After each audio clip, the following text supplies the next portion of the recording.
ಐತಿಹಾಸಿಕ ಲಕ್ಕುಂಡಿಯಲ್ಲಿ ಎರಡನೇ ದಿನದ ಉತ್ಖನನ ಕಾರ್ಯ ಶುರುವಾಗಿದೆ. ಉತ್ಖನನದ ವೇಳೆ ನಿಧಿ ಸಿಕ್ಕರೆ ಗ್ರಾಮವೇ ಸ್ಥಳಾಂತರ ಆಗಬಹುದು. ಗ್ರಾಮವನ್ನ ಸ್ಥಳಾಂತರಿಸುವ ಮುನ್ಸೂಚನೆ ಕೊಟ್ಟಿದ್ದಾರೆ ಡಿಸಿ ಅವರು. ಫೋಟೋಗ್ರಫಿ ಕೂಡ ನಿಷೇಧ ಮಾಡಿದ್ದಾರೆ. ಅಲ್ಲಿ ಜಿಲ್ಲಾಡಳಿತ ಉತ್ಖನನ ಜಾಗವನ್ನು ಸೂಕ್ಷ್ಮ ಪ್ರದೇಶ ಅಂತ ಘೋಷಣೆ ಮಾಡಿದ್ದಾರೆ. ಉತ್ಖನನ ಕೆಲಸಕ್ಕೆ ತೊಂದರೆ ಆಗದಂತೆ ನಿರ್ಬಂಧವನ್ನ ವಿಧಿಸಿದ್ದಾರೆ. ಲಕ್ಕುಂಡಿ ಅಭಿವೃದ್ಧಿ ಪ್ರಾಧಿಕಾರದ ಅಧ್ಯಕ್ಷ ಡಿಸಿ ಶ್ರೀಧರ್ ಅವರು ಈ ಆದೇಶವನ್ನ ಮಾಡಿದ್ದಾರೆ. ನೋಡೀಗ ಅಲ್ಲಿ ಐತಿಹಾಸಿಕವಾದಂತಹ ದೇವಾಲಯಗಳ ಸುತ್ತಮುತ್ತ ಉತ್ಖನನ ಕಾರ್ಯ ನಡೀತಾ ಇದೆ. ಏನು ಸಿಗುತ್ತೆ, ಏನು ಸಿಗಬಹುದು, ಏನೂ ಸಿಗಲ್ಲ, ಈ ರೀತಿಯಾದಂತಹ ಚರ್ಚೆಗಳು ಸಾರ್ವಜನಿಕ ವಲಯದಲ್ಲಿ ಆಗ್ತಾ ಇದೆ.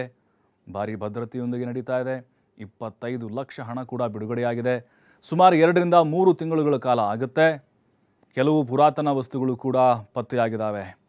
ಉತ್ಖನನ ವೇಳೆ ಪತ್ತೆಯಾಗಿರುವುದು ಪ್ರಾಚೀನ ಕಾಲದ ಅವಶೇಷ. ಇದು 1.5 ಅಡಿ ಅಗಿತಾ ಇದ್ದಂತೆ ಅವಶೇಷ ಪತ್ತೆಯಾಗಿದೆ.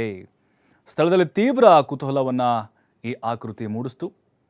ಅಂದರೆ ಮೊದಲ ದಿನ ಪತ್ತೆಯಾಗದ ಅವಶೇಷ, ಅಂದರೆ ನಿನ್ನೆಯಿಂದ ಆರಂಭವಾಗಿದೆ ಲಕ್ಕುಂಡಿಯಲ್ಲಿ ಉತ್ಖನನ ಕಾರ್ಯ. ಶುಕ್ರವಾರ ಯಾವುದೇ ಮಹತ್ವದ ಅವಶೇಷಗಳು ಪತ್ತೆಯಾಗಿರಲಿಲ್ಲ.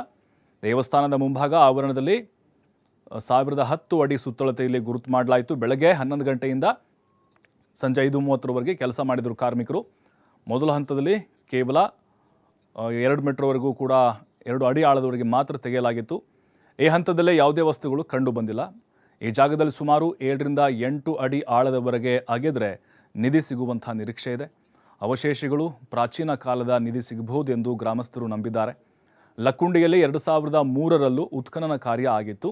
ಆಗಲೂ ಕೂಡ ಕೆಲವೊಂದಿಷ್ಟು ಪುರಾತನ ವಸ್ತುಗಳು ಪತ್ತೆಯಾಗಿದ್ವು. ಬಂಗಾರ ಸಿಕ್ಕಿರಲಿಲ್ಲ.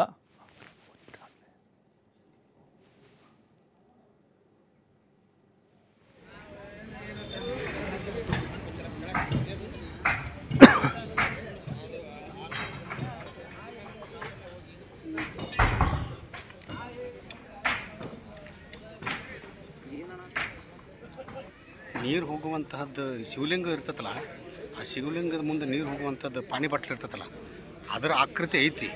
ಬಟ್ ಪಕ್ಕ ನಾವು ಹೇಳೋಕ್ಕಾಗಲ್ಲ ಹಿಂಗೆ.